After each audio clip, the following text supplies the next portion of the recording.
आप सभी को दीपावली की ढेरों शुभकामनाएं। आज हम नरक चतुर्दशी की आपको कहानी सुनाने वाले हैं। यहाँ सद्गुरु नरक चतुर्दशी की कहानी पर बात कर रहे हैं। कृष्ण द्वारा नरकासुर का वध किए जाने की कहानी के संदर्भ में सद्गुरु बता रहे हैं कि कैसे दिवाली की ये कहानी आज भी सार्थक है। दिवाली को नरक चतुर्दशी भी कहते हैं क्योंकि नरकासुर ने यह विनती की थी कि उसकी मृत्यु के दिन का उत्सव हर वर्ष मनाया जाए। बहुत से लोगों को सिर्फ मृत्यु का समय आने पर ही अपनी कमियां पता चलती हैं। वे अगर पहले से ही ऐसा कर लें तो अपना जीवन सुधार सकते हैं, पर ज्यादातर लोग आखिरी समय तक राह देखते हैं। ऐसे ही लोगों में एक नरकासुर भी था। अपनी मृत्यु के समय उसे अचानक पता चला कि कैसे उसने अपना जीवन व्यर्थ गंवा दिया है और अपने जीवन के साथ ही कितना उसने गलत किया है।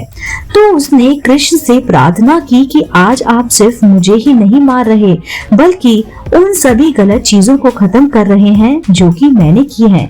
तो इसका उत्सव जरूर मनाया जाना चाहिए।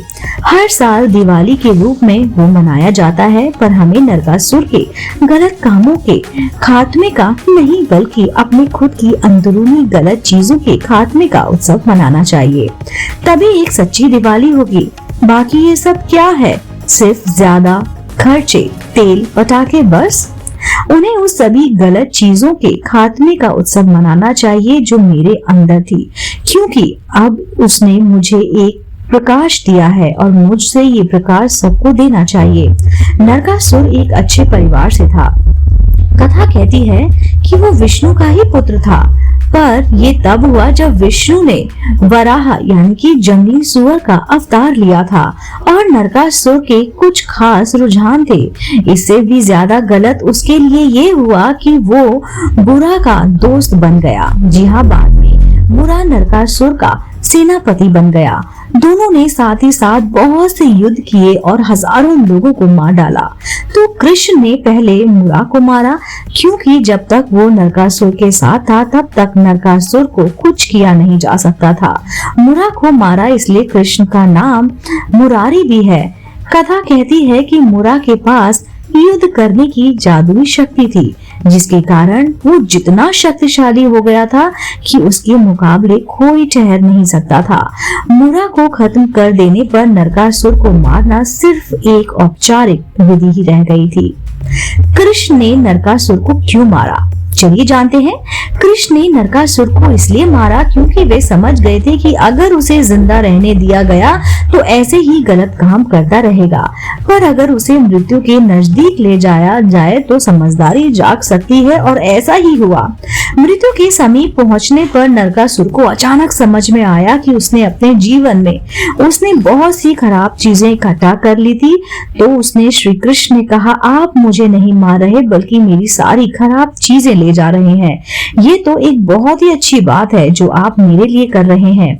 सभी को ये मालूम पड़ना चाहिए। उन्हें उन सभी गलत चीजों को खात्मे का उत्सव मनाना चाहिए जो मेरे अंदर थी।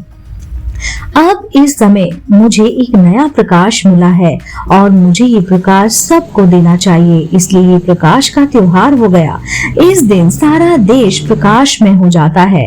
अपनी सब खराब चीजें आप जला देते हैं और ये करना अच्छा है।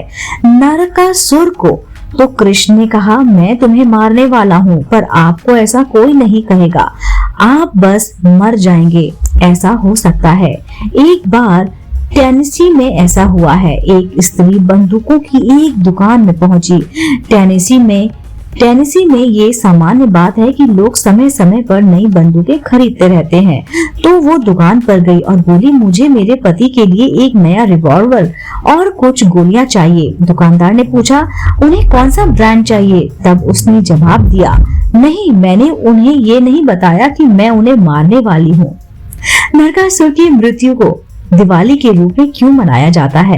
जब जीवन खत्म होता है, यानी जब आपका मृत्यु का पल आ जाता है तो वो आपको नहीं बताता। इसलिए दीपावली हमें याद दिलाती है कि आप जागरूकता के साथ मर सकते हैं और एक जागरूक जन्म दे सकते हैं। आपको इसके लिए राह देखने की जरूरत नहीं है, कोई आकर आपको मारेगा। हमें नहीं पता कि कोई पुरुष, स्त्री, बैक्टीरिया, वायरस या आपकी कोशिकाएं कौन आपको मारने वाला है। कोई तो ये करेगा ही। बेहतर होगा कि आप खुद को और दूसरों को भी नरकासुर का मृत्यु के समय आया हुआ ये विचार याद दिलाएं। मैं अपने आप को कुछ अच्छा बना सकता था, पर मैंने गंदी चीजें इकट्ठा की और ऐसा हो गया। या तो आप खुद को सही आकार रूप में ले आए या फिर जीवन की आपको सही रूप में ले आएगा या रूप बिगाड़ देगा। चाहे किसी भी तरह से हो, दीपावली हम सबको यही याद दिलाती है। हम सब एक ही तरह की चीजों से बने हैं, पर देखिए हर एक व्यक्ति कितना अलग है। सवाल सिर्फ यही है कि हम हर दिन आप क्या इकट्ठा कर रहे हैं। आप अपने अंदर जहर इकट्ठा कर रहे हैं और बना रहे हैं, या फिर आप अपने अंदर दिव्यता की सुगंध बना रहे हैं। आपके पास यही विकल्प है। ये कहानी बहुत महत्वपूर्ण है कि नरकासुर एक अच्छे परिवार से था, पर वह खराब हो गया। सिर्फ मृत्यु के समय ही उसे समझ में आया कि उसने और कृष्ण में यही अंतर था कि अपने जीवन में उन्होंने खुद को क्या बनाया। कृष्ण ने खुद को ईश्वर जैसा बना लिया, जबकि नरकासुर ने अपने आप को राक्षस बना लिया। हम में से हर एक के पास ये विकल्प है।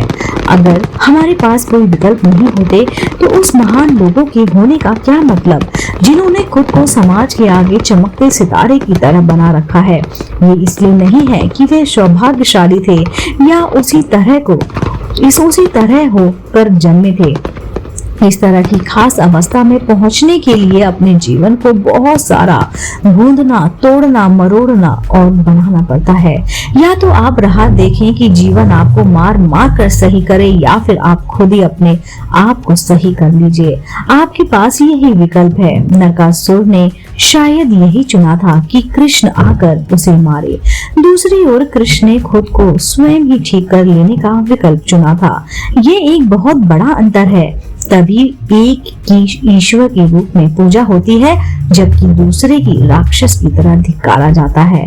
बात बस यही है, या तो आप खुद को सही रूप में ले आए, या फिर जीवन ही आपको सही रूप में ले आएगा, या रूप से ही आपको बाहर कर देगा।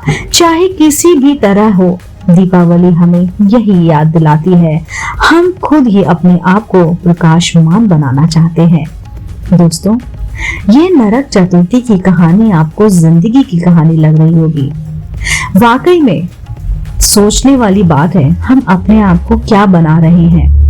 दोस्तों, अगर आपको ये कहानी मोटिवेशनल स्टोरी पसंद आई हो तो आप मेरे चैनल आध्यात्मिक कहानियों को तुरंत से लाइक कीजिए, शेयर कीजिए और सब्सक्राइब कीजिए। मैं आपको मिलती हूँ जल्द ही इसी चैनल पर नई रोचक जानकारी और कहानी के साथ। आप देख रहे थे आपका अपना पसंदीदा YouTube चैनल आध्यात्मिक कहानियाँ।